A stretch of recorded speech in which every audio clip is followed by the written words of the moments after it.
안녕하세요. 오늘의 데일리 뉴스레터에 오신 것을 환영합니다. 1. 북한은 조심해야 한다. 2. 한국인은 화를 낸다. 3. 모든 범죄에는 대가가 있다. 한번 진실을 알아봅시다. 최근 북한의 군사 도발이 끊이지 않고 이어지고 있습니다. 이에 온 국민의 국가 안보에 대한 걱정이 커지고 있는데요. 우리 군이 북한의 위협에 대응해 현무 미사일을 공개하는 방안을 정식으로 검토 중이라는 소식이 전해지며 화제가 됐습니다. 그간 현무 미사일은 괴물 미사일이라고만 알려진 채 베일에 쌓여 있었는데요. 앞서 국군의 날 기념식에서 8조가량의 현무 비행 영상이 공개되며 많은 이들의 관심이 쏠리기도 했습니다. 최근 공개된 소식에 따르면 현무 미사일은 탄두 중량만 8에서 9톤에 무려 핵탄두 70톤에 달하는 강력한 위력을 갖출 수 있으며 최대 사거리가 3,000km 이상일 것이라고 합니다. 사거리만 놓고 보면 어떤 탄두를 탑재하든 북한 전역을 완전히 커버할 수 있을 정도인데요. 한국이 유사시를 대비해 암묵적으로 현무로 주변국들을 조준하고 있다는 소식에 북한은 물론 중국, 일본 등 주변국들이 잔뜩 긴장하고 있다고 합니다. 이에 중국은 현무 관련 기사를 대서특필하며 소개하기도 했는데요. 특히나 한국이 현재 이러한 현무 미사일을 알려진 것으로만 최소 6,000발 이상 보유하고 있는 걸로 전해지며 전 세계가 놀라움을 금치 못했다고 하죠.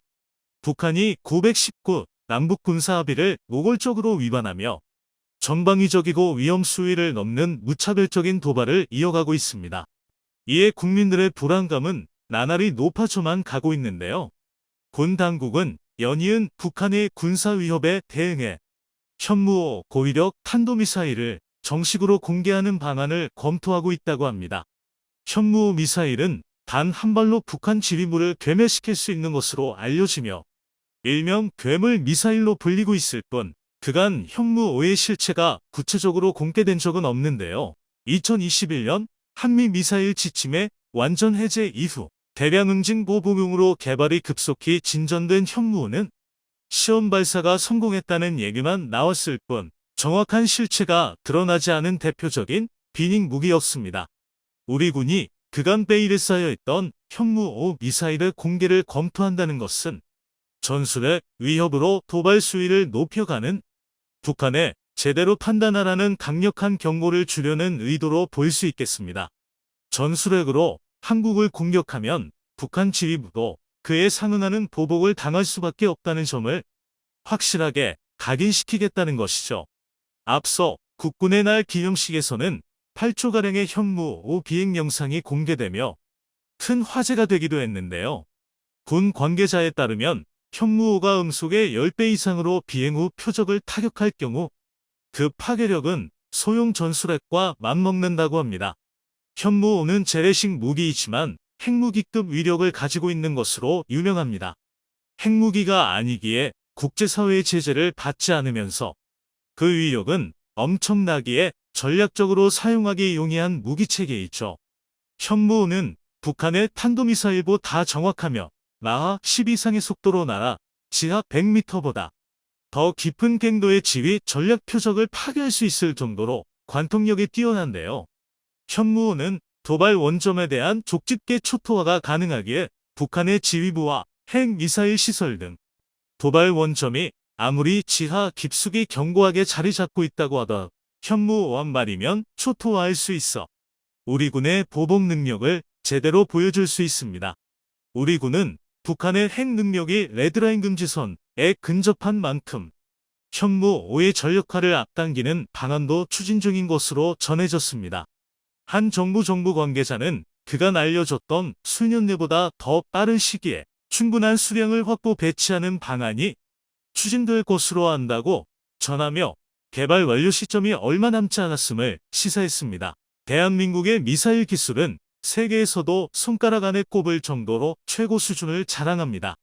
지난 30년 동안 무려 700조 원에 달하는 어마어마한 국방비를 쏟아부어가며 만들어낸 대한민국 괴물 군대의 가장 살벌한 무기가 바로 현무 미사일인데요.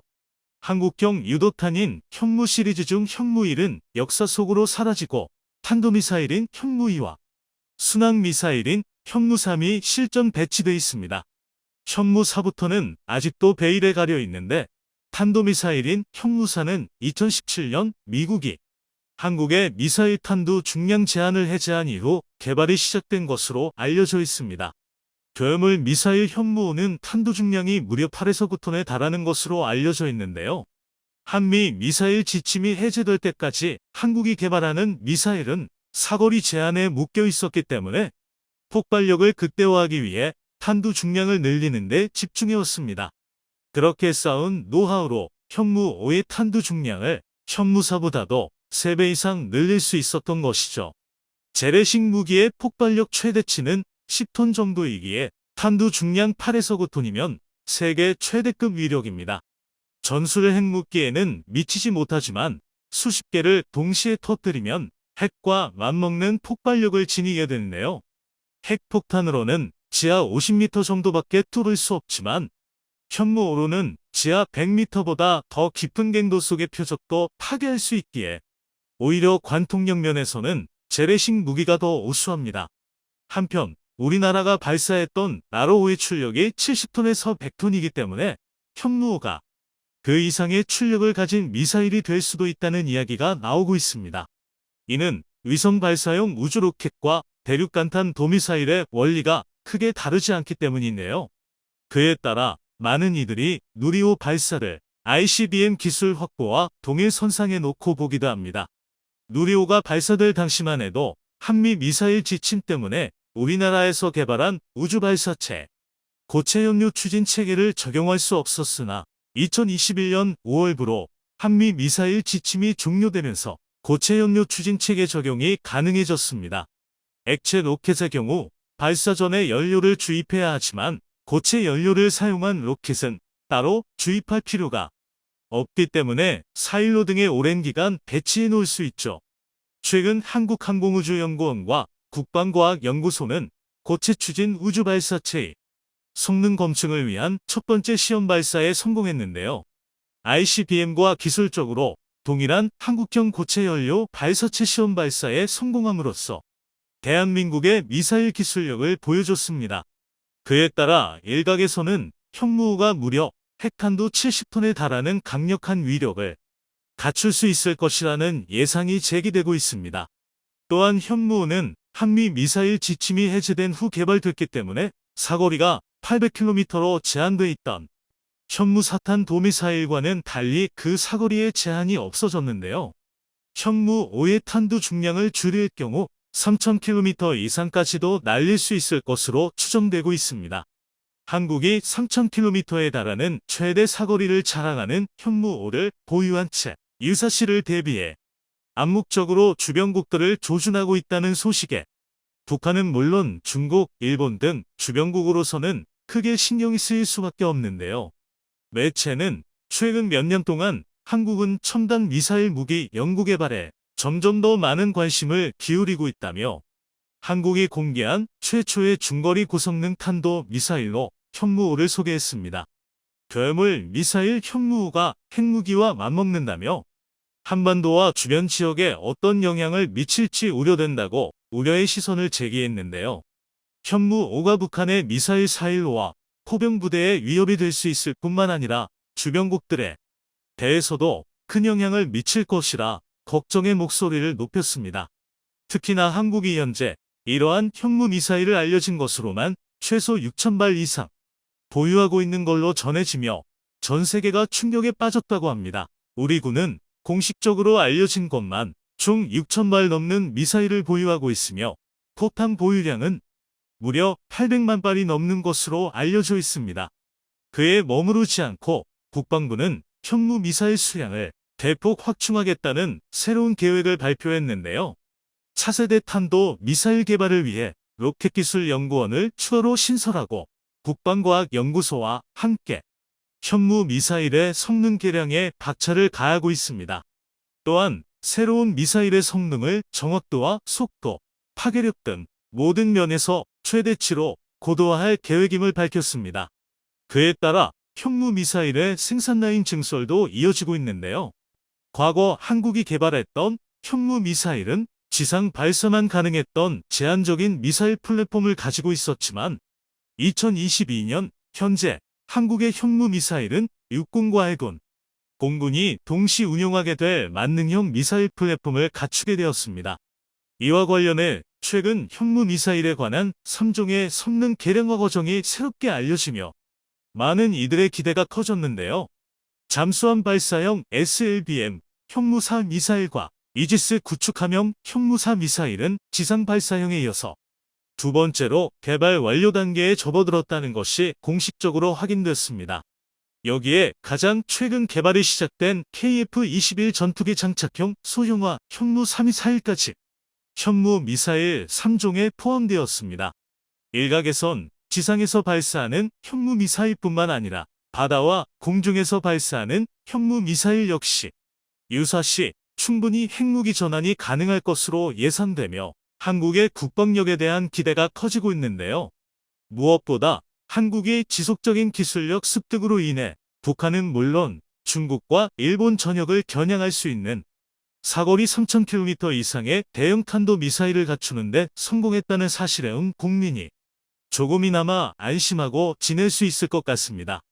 그 보유 소식만으로 계속해서 한반도를 위협하는 주적인 북한과 중국, 일본의 강력한 경고가 될 것 같은데요. 주변국들이 한국에게는 함부로 건들면 순식간에 적국을 초토화시킬 만한 강력한 무기를 세계 최강으로 인정받던 미국제 무기가 우크라이나 전장에서 힘을 쓰지 못하고 몰락하고 있다고 합니다. 최근 우크라이나 전장에서 활약을 펼치고 있다는 소식에 각국에서 주문이 쇄도하고 있었는데 실제로는 손실이 심각한 상황이 드러난 겁니다. 이미 수백 번의 실전을 통해 충분히 검증된 무기였었기에 더 큰 충격으로 받아들여지고 있습니다.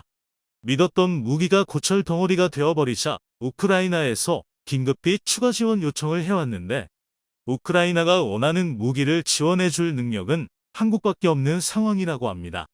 하지만 우크라이나 전쟁에서 대한민국은 중립을 지키고 있었기에 우크라이나의 대반격에 제동이 걸리게 될 것으로 보였는데요. 최근 키이우에서 벌어진 사건으로 대한민국이 본격적으로 개입하게 될 수도 있다는 전망이 나오고 있습니다. 러시아가 잠자는 호랑이의 커터를 뽑았다는 소식 알아보도록 하겠습니다. M777 견인 곡사포는 미군이 기존에 운용하던 M198 155mm 곡사포를 대체하기 위해 개발되었습니다. 기존에 주력으로 사용되던 M198 곡사포는 무겁고 전개 속도가 느려 해외에서 원정 작전을 펼쳐야 하는 미군의 요구를 충족시키지 못했었습니다.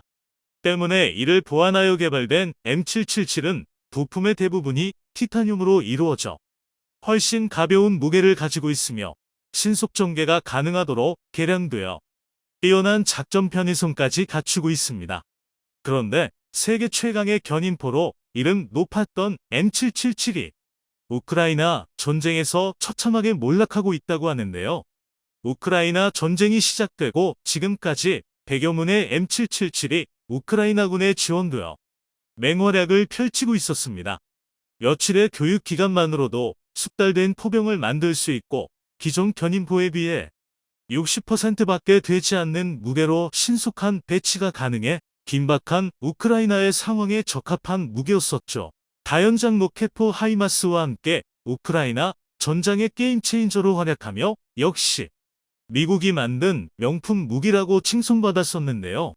하지만 최근 M777 곡사포의 손실률이 어마어마하다는 소식이 전해지며 결국은 견인 곡사포라는 태생적 한계에서 벗어나지 못했다는 사실이 드러났습니다. 신속 전개가 가능하다지만 어디까지나 같은 설치형 포들과 비교한 이야기였습니다. 러시아의 대포병 레이더에 포착되어 반격당하는 동안 회피기동을 펼치는 건 M777의 전개 속도로는 불가능한 일이었습니다. 러시아군 드론이 촬영한 M777 곡사포가 러시아군의 공격에 피격당하는 모습입니다. 보듯이 마땅한 방어 능력이 없었기에 운용 인원들의 피해가 심각했습니다. 결국 수십 문의 M777 견인포가 러시아의 공격에 당해 운용불가 상태가 되어 우크라이나 군 내부에서도 불만의 목소리가 높아지고 있다고 합니다. 아무리 최첨단 견인포라고 해도 국가 간의 전면전에서 활약하기엔 이미 시대에 뒤처진 무기체계였던 것이죠. 결국 우크라이나 수뇌부는 서방에 긴급하게 차륜형 혹은 궤도형 자주포를 지원해 줄 것을 요청하고 있다고 합니다. 하지만 이러한 우크라이나의 요청에 미국과 유럽 국가들은 난감한 기색을 감추지 못하고 있는데요. 미국과 유럽의 무기 지원 능력이 한계에 도달한 것입니다. 최근 CNBC에서 미국과 유럽은 우크라이나에 보낼 무기가 부족하다는 제목의 기사를 보도했었습니다. 미국은 전쟁 이후 지금까지 우크라이나에 약 152억 달러에 달하는 무기를 지원해왔습니다. 실로 천문학적인 액수의 군수물자인데 이를 보충할 추가적인 생산이 이루어지지 않고 있다고 합니다. 미 국방대학 교수이자 국방정책 총괄이사 출신인 데이브 데스로 씨는 미국이 군수물자 생산을 늘리지 않는 한 우리는 우크라이나에 무기를 지원할 수 있는 능력이 없어지게 될 것입니다라며 미국의 무기 생산 능력이 부족하다고 우려했습니다. 유럽 역시 무기 재고가 고갈된 건 마찬가지인데요. EU 외교안보정책 고위 대표 요셉 보렐은 유럽연합이 우크라이나에 많은 지원을 보내왔기 때문에 대부분의 나토 회원국들의 군비 축량이 고갈된 상태입니다라고 말했습니다. 군사 전문가들은 현 사태의 근본적인 문제점을 지적했습니다. 기나긴 평화 속에서 서방 국가들은 기준보다 적은 양의 무기를 생산해왔고 각국 정부는 비싼 무기를 줄이고 필요한 만큼만 생산하기로 결정했었습니다. 때문에 현재 재고가 바닥난 일부 무기들은 더 이상 생산되지 않고 있으며 이 무기들을 재생산하기 위해서는 고도로 숙련된 경험을 가진 노동력이 필요한 상황입니다. 미 국방부는 막대한 예산을 투입해 제블린 미사일과 155mm 탄약을 포함한 무기 공장 활성화에 나섰지만 미 전체의 무기 생산량을 늘리는 데에는 최소 1년에서 4년이 소요될 것이라 보고 있습니다. 이 공백 기간 동안 우크라이나는 새로운 무기 공급처를 찾아야 하는데 그 대안으로 제시된 곳은 다름 아닌 대한민국이었습니다. 미국은 대한민국의 무기 생산 능력을 고평가하고 있으며 우크라이나에 미국과 유럽을 대신할 옵션으로 한국을 제시했습니다. 물론 그동안 한국은 러시아와의 관계를 고려해 우크라이나로의 살상 무기 지원을 거부해왔었습니다. 결국은 남의 전쟁이란 사실을 부정할 수 없기에 우리나라가 직접적으로 전쟁에 개입할 명분이 없었던 것이죠. 그런데 상황이 완전히 달라졌습니다. 지난 10일 우크라이나의 수도 키이우를 향해 약 80발의 러시아 순항미사일이 날아들었습니다. 우크라이나의 방공망의 절반 이상의 미사일이 격추되었지만 나머지 수십 발의 미사일들이 민간구역에 떨어졌습니다. 그런데 이번 폭격으로 키이우에 위치한 삼성전자 건물이 큰 피해를 입었다고 합니다. 삼성전자 건물로부터 불과 150m 밖에 떨어지지 않은 지점에서 러시아 미사일이 폭발해 건물 전면부가 파손되는 피해를 입은 겁니다. 만일 건물에 사람이 있었더라면 심각한 인명피해가 발생했을 것으로 보이는데 삼성전자 관계자는 현지 법인의 인명피해는 없는 것으로 확인된다. 현지 주재원과 가족은 이미 폴란드 등 안전지역으로 대피해 있다고 밝혔습니다. 다행히 인명피해는 없었다고 하지만 엄연히 대한민국의 기업과 국민이 러시아의 공격을 당한 사건입니다. 이 소식에 많은 사람들이 분노하며 러시아의 사과를 받아내야 한다는 목소리가 높아지고 있습니다. 일부 외신들은 한국이 드디어 중립을 깨고 본격적인 살상 무기를 지원하리라고 추측하고 있기도 합니다. 우크라이나를 주축으로 하여 러시아를 상대하는 구도가 지속되고 있는데 이 판에 한국을 끌어들이기 위한 미국의 움직임이 눈에 띄고 있습니다. 현재 미국의 차세대 자주포 도입 사업에서 한국의 K9 자주포가 유력한 후보로 주목받고 있는데요. 최근 미국 워싱턴 DC 워싱턴 컨벤션 센터에서 열리는 오저 방산 전시회에 한화 디펜스가 초청받아 첨단 지상 장비들을 선보였습니다. 한화 디펜스는 이번 전시회에서 처음으로 K9 자주포와 K10 탄약 운반 장갑차를 동시에 전시회 두 장비를 동시 운용했을 때 얻을 수 있는 효과를 집중 홍보할 계획이라고 합니다. 지난달 중순 애리조나주 유아 육군 성능 평가 시험장 YPG에서 K9 자주포의 성능 평가가 실시되기도 했었는데요. K9A1 자주포와 K10 탄약 운반 장갑차에 미국의 최첨단 155mm 탄약을 사용하는 시연회가 이루어졌습니다. 시연은 세 가지 주요 이벤트로 구성되었습니다.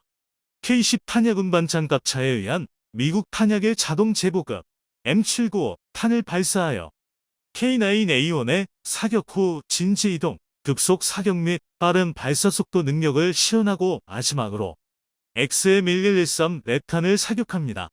시연은 K10의 미국 탄약을 자동으로 장전하는 것으로 시작되었으며 참석자들은 M795 및 XM1113 탄약이 K10의 자동 탄약 장전 시스템과 호환되는 것과 수동 작업 없이 자주포를 효율적으로 재보급하는 것을 확인했습니다. K9A1 자주포는 M795탄 여러 발을 발사한 후 즉시 다른 위치로 이동하여 잠재적인 반격을 피하는 차량의 민첩성을 보여주는 사격 후 진지 이동 기능을 시연했습니다. 시연 후의 급속 사격 및 속사 구간에서 K9 승무원들은 최소한의 노력으로 각각 16초에 3발, 45초에 6발을 발사했습니다.